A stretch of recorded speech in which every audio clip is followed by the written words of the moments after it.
Bagaimanapun setinggi apapun perempuan posisinya gitu, kita dengan suami kita tetap di bawah daripada suami. Bukan berarti ABS, apa sih namanya itu? ABS. ABS asal bapak senang ya? Nah seperti itu. Dengan laki-laki ini ketawa ke TV, dengan bapak ini ketawa ke TV, jangan-jangan ibu ini janda. Iya, tapi kan belum sampai. Oh ya. Nanti mudah-mudahan nanti diberi kesempatan.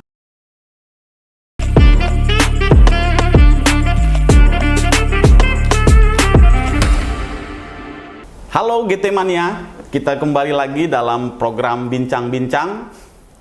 Satu program yang kita sajikan untuk berbagi pengalaman, berbagi tips yang tentunya ini sangat bermanfaat bagi GT Mania semua yang mendengar konten kami pada hari ini. Hari ini saya kedatangan tamu yang secara dadakan sebenarnya bintang tamu saya hari ini. Beliau berkenan untuk berkunjung ke studio mini Garis Tengah Media di Pekanbaru, datang jauh-jauh dari daerah dan singgah di studio kami, sehingga kami merasa terhormat untuk menjamu beliau. Dan secara mendadak kami merencanakan sebuah podcast. Ya, mudah-mudahan nanti tayangan ini bisa bermanfaat, menjadi inspirasi sekaligus juga motivasi bagi para GT Mania yang mendengarkan. Siapa bintang tamu saya spesial hari ini?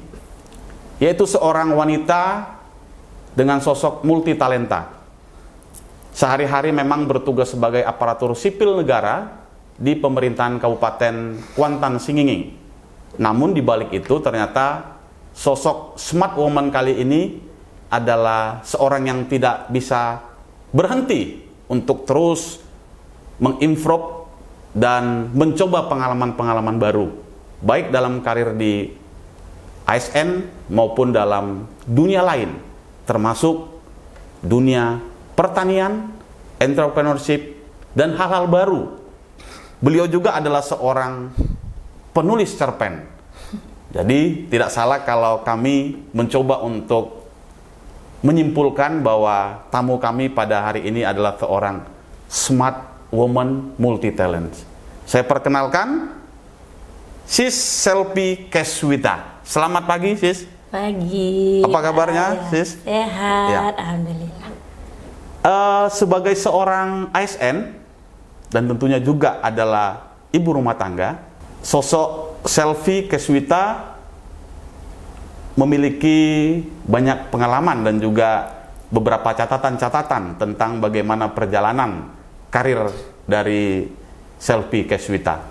Saya ingin lebih dalam lagi untuk mengulas tentang profil beliau, dan langsung beliau yang akan memberikan penjelasan tentang siapa sih sebenarnya sosok Selvi Keswita. Yang jelas beliau adalah merupakan sarjana teknik, yaitu teknik industri, dan memiliki gelar magister ilmu pemerintahan MIP. Jadi selengkapnya nama beliau adalah Selvi Keswita ST.MIV, yang populer dan bahkan beberapa waktu lalu viral dengan sebutan Sis Keswita. Sis, saya mendengar nih ya, sebelum nanti kita lebih dalam untuk bercerita-cerita, bercakap-cakap tentang pengalaman yang bisa dibagi kepada GT Mania. Saya mau tanya, nih di ASN sejak tahun berapa bertugas ya? Saya diterima ASN tuh tes 2010, kemudian saya CPNS-nya 2011. 2011 ya. Ya. Apa nih pengalaman yang ketika dialami ya? Karena sebelumnya kan tadi bincang-bincang kita di balik layar ya, sebelum menjadi ASN ini ternyata adalah seorang pernah menjadi pegawai bank dan juga menggeluti dunia entrepreneurship atau bisnis. Iya. Apa yang membedakan antara profesi sebelumnya dengan setelah bergabung menjadi seorang aparatur sipil negara? Sebenarnya sama saja sih ya. Mau bekerja dimanapun, yang paling penting itu nyaman is number one. Yeah. Jadi sebelum saya menjadi ASN, saya pas fresh graduate lulus dari sarjana teknik UII Yogyakarta, pernah bekerja di perusahaan keluarga. Tapi saya secara diam-diam karena bekerja ke bank, pindah jalur ke bank gitu kan, mencoba. Ya tujuan saya sih untuk menambah pengalaman lah ya, gitu. Memperluas jaringan relasi. Dengan saya berpindahnya pekerjaan, ternyata yang saya kira dilihat dari luar, saya kira pikir nyaman gitu ya, bekerja di bank. Ternyata begini. Saya tidak merasakan saya tidak nyaman di situ, enggak gitu. Tapi ada hal yang saya dapat bekerja di bank itu, setidaknya saya dapat ilmu, begini dunia perbankan seperti ini gitu. Ada kesempatan banyak bagi saya bertemu dengan banyak pengusaha. Nah gitu. Saya dengan pengusaha itu menjaga hubungan jangka panjang. Benar. Itu yang paling penting buat saya. Kenapa gitu? Karena mungkin saya bertemu dengan beliau gitu kan, dia sudah menjadi apa gitu. Tapi ada hal yang saya ambil dari apa yang mereka lewatin. Ternyata yang dia lalui itu nggak semudah yang kita bayangkan hingga dia pada titik ini gitu loh. Nah itu saya mencoba keluar rencana saya juga ingin membangun usaha kecil-kecilan. Intinya tuh sekian puluh tahun yang lalu waktu saya gadis, saya bercita-cita pengen punya usaha seperti keluarga saya. Tapi saya buat usahanya tuh tanpa dukungan keluarga lah gitu. Saya pengen mencoba mandiri gitu. Betul. Nah, jadi ada pengalaman-pengalaman atau mungkin nilai-nilai yang bisa diperoleh dulu ketika mungkin belum menjadi ASN dan sejak 2011 hingga saat ini menjadi ASN. Tentu ada ya pelajaran yang bisa dipetik, pengalaman-pengalaman dari situ. Pengalaman berbisnis atau bagaimana? Berkarir? Yang bisa coba dikombinasikan dengan tugas-tugas sebagai ASN gitu. Oh gitu. Berarti ini pas periode 2011 ke atas ya. Benar. Karena sebelum 2011, sebelum saya bertugas menjadi ASN kan saya pekerja bank. Kemudian saya berhenti dan pindah lagi ke bank yang lain. Sebelum menikah saya di bank yang kedua ini gitu. Benar. Bank swasta. Bekerja, kemudian saya menikah setelah hampir setahun menikah karena kita LDR-an gitu ya. Dia juga bekerja di bank, jadi karena jauh-jauhan akhirnya saya yang memilih berhenti ikut suami. Kemudian saya karena biasa bekerja kan bang, jadi bingung, mau ngapain ya. Usaha saya pertama itu buka butik ya? Buka butik saya sambil belajar jahit, saya buka butik dengan beli barang gitu ya di tempat lain, kemudian saya merekin sendiri karena pada saat saya buka butik itu kebetulan hamil anak pertama setelah itu, jadi saya nggak jadi jahit. Udah pandai belajar tapi nggak jadi jahit. Jadi sangat menarik pengalaman Ses Keswita. Baik. Misalnya kita ini ingin bincang tentang seputar pengalaman di ASN ya. Kita tahu Ses Keswita ini kan pernah memiliki tugas sebagai membantu pimpinan daerah, baik itu di eksekutif maupun legislatif, terutama tugas-tugas yang menyangkut dengan kita ini sebagai pekerja media, yaitu sebagai kepala dulu Kasubag Media. Kasubag Media Kasubag Humas. Nah, ini profesi Kasubag Media ini kan selalu berkaitan dengan wartawan ya. Yang wartawan ini harus kita sadari ini kan punya banyak gaya, cara dan lagu. Nah, banyak lagu ya. Ini gimana saya bisa mengimbangi atau paling tidak membangun harmonisasi dengan pekerja-pekerja media ketika menduduki jabatan itu? Bisa diceritakan pengalamannya saat itu? Banyak sih suka dan dukanya pas saya Kasubag Humas itu media itu. Karena pada saat saya menduduki posisi itu media online lagi menjamur seperti di musim hujan. Jadi pada saat itu banyaklah tantangan bagi saya gitu. Saya intinya yang paling penting tips saya tuh cara saya berkomunikasi dengan pekerja media. Kita kan mencoba sebelum kita dekat sama media itu mencoba mencari tahu siapa sih orang ini gitu kan, supaya ngobrolnya tuh nyaman. Intinya ya pada komunikasi. Bagaimana kita berkomunikasi nyaman dengan media dan bagaimana menghadapi mereka begini, kita ya ngikutin lagunya lah gitu lah. Ibaratnya tuh apa ya Bang ya? Genggam bara apa namanya? Nah kayak gitu. Genggam bara. Dekat boleh gitu, jauh juga nggak bisa gitu kan.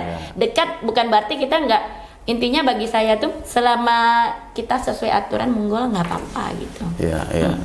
Cuman yang paling penting bagi saya tuh memang membangun kekuatan hubungan emosional terhadap pekerja media. Itu yang paling utama gitu ya. Sebenarnya nggak cuma sama pekerja media aja sih, waktu saya di bank membangun hubungan emosional dengan para nasabah kan. Kalau saya kan objeknya nasabah gitu kan kalau di bank. Kalau di saya dulu sebelum jadi pegawai kan saya buka minimarket, berarti kan pelanggan, nasabah saya kan customer. Pelanggan kan gitu kan. Jadi bagaimana hubungan kita ya intinya tuh ada pada diri kita sendiri semua, tidak sombong, ramah. Betul. Gitu kan. Jadi dengan ramahnya kita, tentu kita kan menggait gimana sih orang belanja ke kita. Gitu kan. Bagaimana memberikan pelayanan yang paling prima ya. Pelayanan lah pokoknya. Begini sis, banyak ya yang kita tahu nih ASN ataupun pejabat yang tanda petik sering menjaga jarak dengan media, atau sering takut, atau sering menghindar. Nah ini bagaimana fenomena ini menurut Sis Kaswita? Banyak ya begitu ya? Iya. Yang kita lihat seperti itu, sering menghindar mungkin. Kalau saya? Ya. Enggak menghindar kan? Ya. Kalau saya sih kalau dengan wartawan rata-rata berteman sih. Berteman ya. Jadi semenjak yang pas ngurus wartawan itu sampai sekarang selalu hubungan itu dijaga gitu. Kalau saya sih nggak pernah takut ya kalau dihubungin sama teman-teman gitu. Mereka kan manusia juga. Kalau misalnya dia mau ketemu kita, berjanji pas kita lagi nggak sibuk ya nggak apa-apa, monggo silakan ke ruangan. Kalau saya gitu. Tapi kalau misalnya saya lagi sibuk ya kita mohon maaf karena ada kegiatan di kantor gitu, ada nggak apa-apa. Atau nanti kita janji lagi ngopi bareng atau ngobrol bareng apa. Saya merasa sih gini, wartawan tidak semua sih ya kalau mau ketemu kita ujung-ujungnya cuan, nggak ude-ude juga. Tidak ude semua ya. Nggak semua gitu lah. Lagian kalau misalnya kalau teman-teman yang lain menganggap wartawan seperti apa, saya nggak kurang tahu ya gitu. Karena saya nggak memperlakukan teman-teman pekerja media nggak begitu, karena saya sudah bergelut di dunia jurnalistik tuh termasuk agak lama satu periode pimpinan gitu kan. Jadi bagi saya dunia jurnalistik itu dunia yang sangat menyenangkan. Kenapa? Dari orang yang nggak tahu jadi tahu nih, gitu. Dari kita tahunya kan gitu kan. Kalau saya orangnya yang paling suka suka menggali informasi, jadi senang berteman dengan teman-teman gitu. Jadi sebenarnya media atau wartawan ini harus menjadi sahabat ya semua. Iya dong. Gitu. Tadi kita sudah bicara sekelumit penggalan pengalaman ya ketika bertugas di menangani media, yaitu membantu tugas-tugas pimpinan kepala daerah di Kuansing ya saat itu ya 2017 ya. Iya. Nah, Kak Kaswita kan sempat juga diberikan penugasan oleh pimpinan untuk di Sekretariat DPRD Kuansing ya. Iya. Ya, sempat ya. Oke. Kalau kita nih Mbak, sampai sekarang kan masih di Sekretariat ya. DPRD. Ya, Sekretariat DPRD. Nah, kita ini kan media kita Sabang Merauke News kan juga memonitor bagaimana tensi hubungan antara eksekutif dengan legislatif yang ya akhir-akhir ini agak sedikit hangat ya, hangat. Dan itu mungkin ya biasa dinamika dalam perpolitikan. Nah, Kak Kaswita ditempatkan oleh pimpinan dalam situasi kondisi yang mungkin tidak nyaman ya, ketika hubungan eksekutif dengan legislatif itu sedang ada hangat-hangatnya ya, mungkin karena perbedaan dan lain-lain ya. Nah, tapi Kak Kaswita mampu melaluinya. Apa tipsnya sebenarnya? Ini kan Kak Kaswita ditugaskan oleh pimpinan lu ke DPRD. Iya. Nah, apa tipsnya sehingga bisa dengan tantangan tadi itu bisa tetap menjalankan tugas? Kalau berbagi kalau saya sih ya yang paling penting tuh dimanapun ditempatkan bekerja yang paling penting bagi saya tuh berbuat. Ya. Saya ditugaskan ke sini ya saya nerima gitu. Ya kita intinya gini, kalau dalam dunia pekerjaan kan seperti ini Bang. Apa sih yang lu bisa perbuat gitu loh? Apa sih kontribusi apa yang gue bisa berikan di posisi saya pada saat ini gitu. Jadi jangan pernah berpikir apa sih yang harus gue dapatin dengan posisi saya seperti ini. Jangan pernah berpikir seperti itu gitu. Karena apa? Karena hal kayak gini sama dengan kita membuat jebakan Batman kan gitu kan. Jadi kalau saya dimanapun saya bekerja tuh nggak pernah yang memikirkan apa yang gue dapat dan dengan saya yang seperti ini. Tapi apa yang saya akan lakukan? Apa yang harus saya lakukan gitu. What can I do? Gitu. Ini kan tugas di sekretariat DPRD kan. Kalau di satker-satker atau OPD lain itu kan ya dinas-dinas tidak langsung secara berhadapan dengan DPRD ya. DPRD Kuansing ada 30 ya? 30 lebih. 35? Lebih. Ya, 34 ya. 35 atau 34 orang ya. Ini dengan beragam latar belakang politik ya. Barangkali juga kadang-kadang, mohon maaf ya anggota dewan, banyak permintaan dan lagu atas nama konstituen. Ya kan? Nah, jadi ini genre bermain ASN-nya agak berbeda dengan OPD atau satker lain.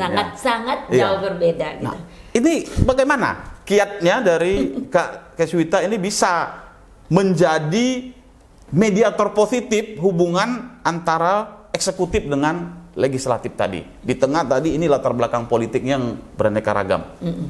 Emang sih kita di Sekretaris DPRD kan intinya lembaga politik gitu ya. Tapi bukan berarti kita ASN juga kita ikut di dalam dunia politik, bukan berarti kita nggak mengerti ya dunia politik.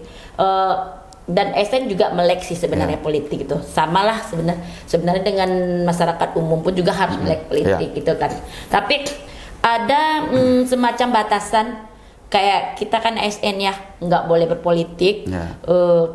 Sehingga apa? Kita ditugaskan di sini hanya untuk memfasilitasi anggota dan menjembatani dengan eksekutif, pihak eksekutif gitu. Dan kita berada di sini ini kan kita kan di pihak pemerintah, gitu. Bukan kitanya legislatif. Benar, gitu kan. Nah, kita di eksekutif yang ditempatkan untuk memfasilitasi tuan-tuan yang terhormat, wakil-wakil rakyat kita, wakil-wakil rakyat kita, gitu. Dan berbagai hal yang ada yang sesuai aturan yang kita fasilitasi, ya kita berusaha itu tuh untuk menyelesaikan sesuai dengan tupoksi kita. Benar, gitu. Dan sebenarnya diawali juga dengan hubungan emosional yang baik gitu. Sebenarnya lebih kepada komunikasi. Komunikasi. Sebenarnya dengan siapapun, mau dengan anggota dewan, mau dengan pimpinan kita yang lain, intinya kita lebih mengutamakan teamwork. Jangan kita melihatkan ini lo gue nggak kayak gitu kan gitu. Super team ya, bukan Superman ya. Not Superman, tapi super team. Super team.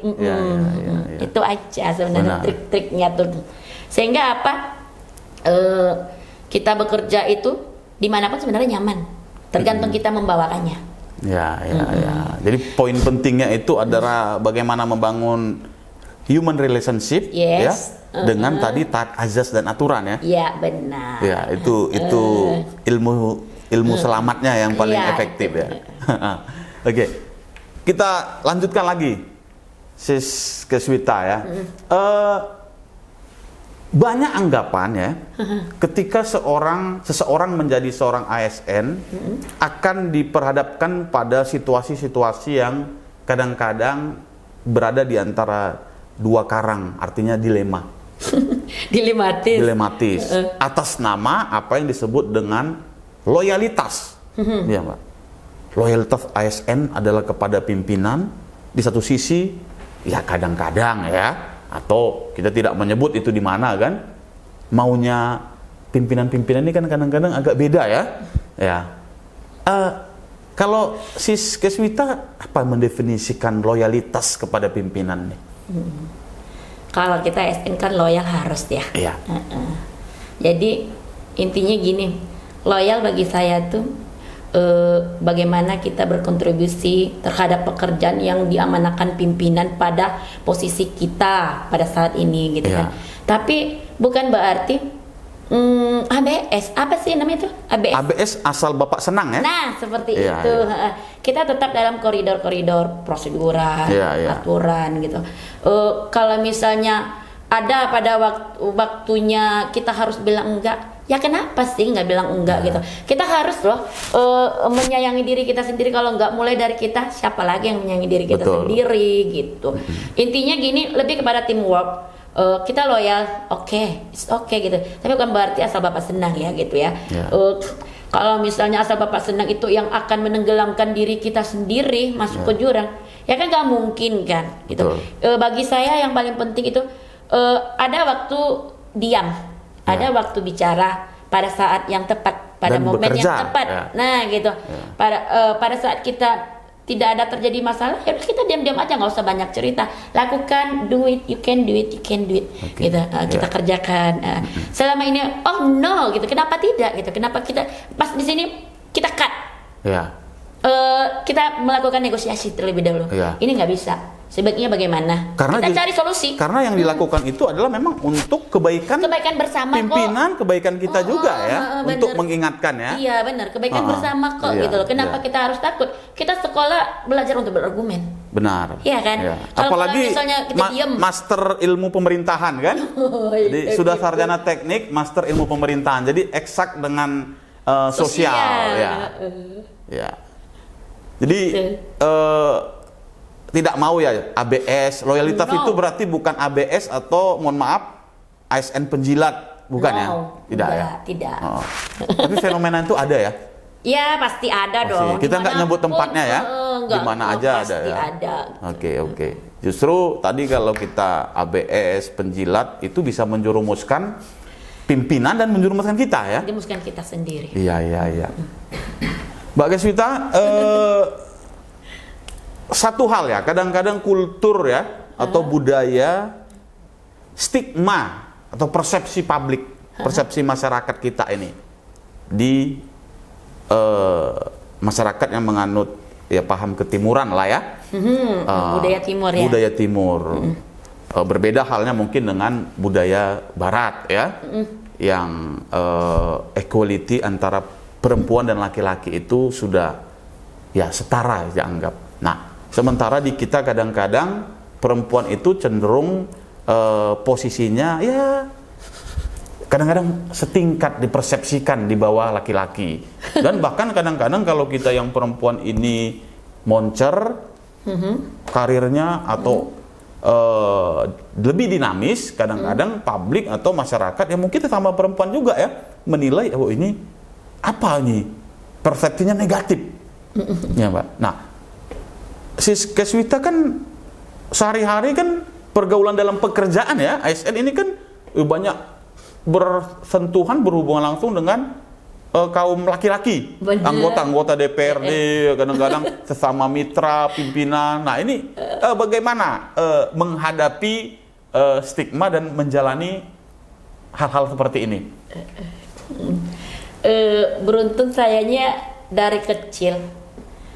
Memang dari kecil tuh tomboy, Bang. Oh iya. Jadi memang dari awal sih sebenarnya. Sampai sekarang masih tomboy? Kelihatannya gimana? Oh iya. Dan gayanya aja yang feminim ya. Iya. Sudah biasa bergaul dengan laki-laki tuh, tapi bukan berarti kita perempuan nih sederajat dengan laki. Bagaimanapun setinggi apapun perempuan posisinya gitu. Kita dengan suami kita tetap di bawah daripada suami. Ya, karena gitu. Katanya perempuan dari tulang rusuk ya. Nah itu tadi gitu. Jadi tidak bisa, bagaimanapun tidak bisa disamakan perempuan setara dengan laki-laki itu tidak bisa. Setinggi apapun karir kita ya Bang ya, tetap tidak bisa. Tapi ya di tengah gempuran cobaan dalam menjalani karir selalu merembes biasanya ke rumah tangga. Ya kadang-kadang dengan kita kesibukan, ini jangan-jangan ini ibu ini kenapa sih maksudnya tuh dengan laki-laki ini ketawa ke TV, dengan bapak ini ketawa ke TV, jangan-jangan ibu ini janda apa gimana gitu. Sering loh saya tuh mendapat julukan yang seperti itu. Padahal ya gitu kan kita tuh sebagai perempuan, saya tuh boleh yang udah sehari bersama saya kemana-mana gitu kan, dan mereka tahu berapa kali suami saya menelpon saya, gitu. Seperti itu gitu. Tetap terpantau sesibuk ya. Apapun, sesibuk apapun, saya tetap memberi kabar, kabar gitu. Intinya tuh seperti itu. Kita bagi wanita berkarir penting pasangan yang mencintai kita tanpa syarat. Kemudian pun penting suami kita yang memahami kita, mengerti kita. Jauh daripada orang lain yang tidak orang mengerti tentang kita, gitu. Dan itu trust intinya. tadi, trust. Nah, ya itu. Kemudian dan kebetulan pasangan saya gitu ya, dia tahu kalau saya punya cita-cita yang lebih daripada perempuan lain. Nah, seperti itu. Kalau misalnya saya nggak bisa mengembangkan sayap saya dalam dunia karir atau dalam dunia usaha bisnis gitu kan, patah sayap saya sebelah, bagaimana saya bisa terbang? Iya kan? Timpang ya. Timpang gitu. Jadi intinya itu dialah yang menguatkan sayap saya gitu. Seperti itu. Oke, jadi stigma-stigma yang apa di masyarakat itu, yang beredar di masyarakat, ya tergantung kita menjalaninya ya. Iya. Saya nggak peduli kalau misalnya orang ngomongin kita negatif. Ya kenapa gitu? Toh yang ngomong kita juga nggak kenal kok sama kita. Tapi bagi yang kenal kita seutuhnya gitu ya, baik teman atau apa, mereka enjoy aja kok menjalani sama kita. Dia tahu-tahu aja urusan saya pribadi, mereka tahu aja gitu. Jadi karena nggak ada yang saya tutupin. harus bisa dipisahkan sama mereka. ranah privat kita dengan ranah publiknya. Bener, harus gitu. Jadi buktinya kadang ada orang kan, kamu kok enjoy aja sih, kok kayak nggak ada masalah. Oh jangan ditanya, kalau masalah tuh pasti ada, banyak gitu. Selagi kalau ada masalah di rumah jangan dibawa ke kantor, ada masalah kantor nggak perlu dibawa ke rumah. Ya ternyata sosok Keswita ini tadi sudah disampaikan smart woman, multi talent, dan menyukai banyak tantangan-tantangan dan kaya akan pengalaman-pengalaman baru. Nah, di balik sosoknya yang merupakan seorang ASN, ternyata Kak Keswita ini juga punya hobi yang menjadi bisnis sebagai seorang petani. Iya Kak Keswita ya? Iya. Beliau ternyata memiliki usaha di bidang pertanian. Nanti bisa diceritain oleh Kak Keswita pertanian apa yang dikembangkan. Saya dengar ada usaha budidaya cabai. Ya, bisa bagaimana ini mengawali di tengah-tengah kesibukan sebagai ASN ya, dan tanggung jawab lain, bisa tertarik dengan bisnis budidaya cabai di Kuangsing. Jadi awalnya saya bergerak di bidang pertanian ini begini ceritanya.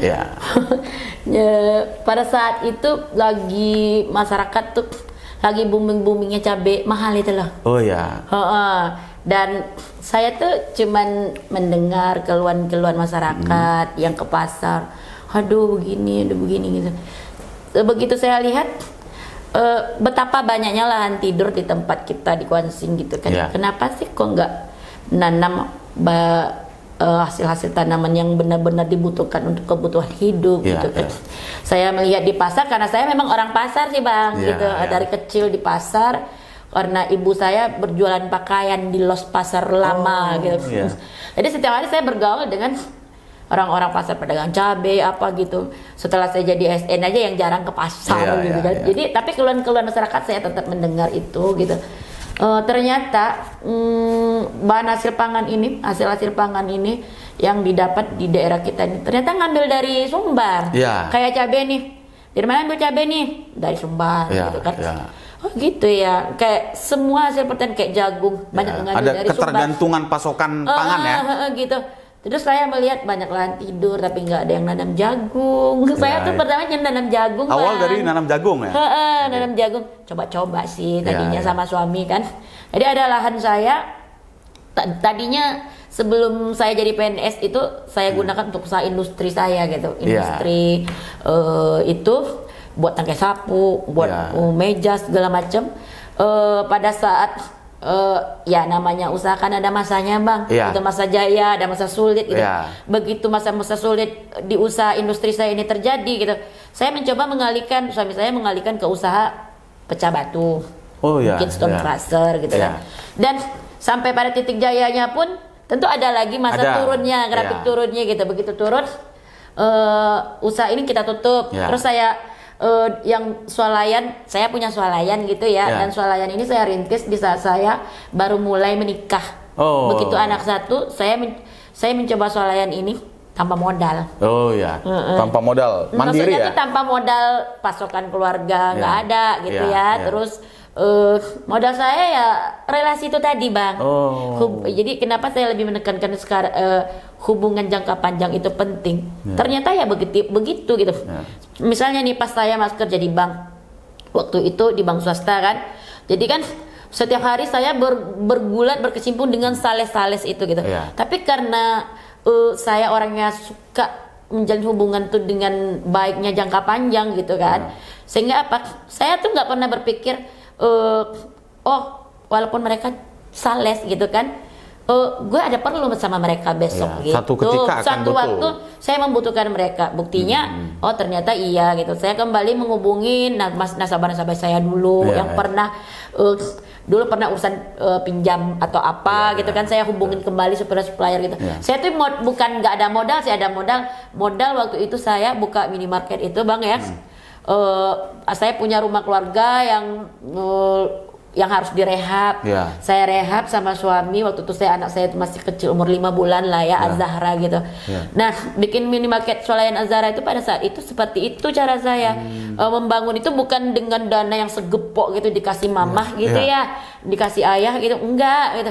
Jadi kita bangun waktu itu suami karena pekerja bank juga, dengan pinjaman lunak, kan ada tuh pinjaman lunak, pinjaman lunak pegawai yang bunga sekian persen kecil, dapat uang itu karena suami orang teknik sipil, dia bisa membangun dengan harga sepantasnya, dengan lebih murah gitu kan. Bangunlah itu dengan pinjaman suami tadi. Setelah itu dibangun, saya suami kan dapat apa? Saya kan masih waktu itu berhenti kerja bank setelah punya anak. Apa ya namanya tuh, bonus apa, insentif ya.